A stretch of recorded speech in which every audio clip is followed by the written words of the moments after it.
John King is the editor of the British publication UFO Reality.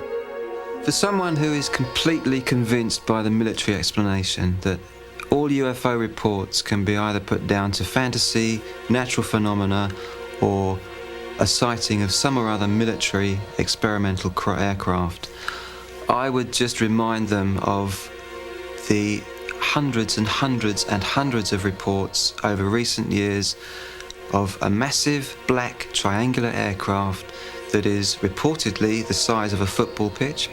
On one occasion, Belgian Air Force fighters intercepted these triangular UFOs, and one of them jumped, I think, the space of 2,000 meters in less than a second. So quite clearly we were dealing with very advanced technology here.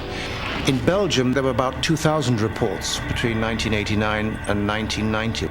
Increasingly, here in England, we've been getting reports of the so-called flying triangles. Behind me now is a good portion of Salisbury Plain, which is pretty much the home of the British Army's training land. There have been a number of sightings across Salisbury Plain, a number of sightings, a number of reports. I received a letter from Mark, who's an ex-British soldier.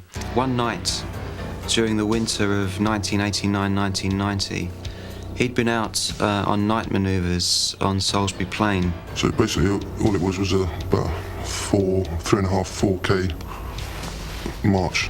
Mark, a former British soldier who was stationed near the Salisbury Plain, has asked that his identity be hidden and his voice disguised. He still fears reprisals from the British Defence Ministry.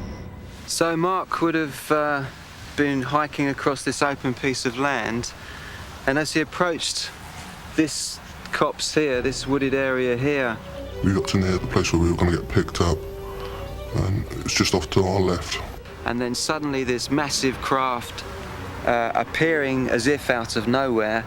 And it was vast, great big, like triangular craft, and a very strong strobe light beaming down, as if it was looking around for something. And the next thing Mark can remember is a guy dressed all in black flying suit, coming out of the copse, approaching the 6 soldiers, including Mark, holding this rod or prodding thing.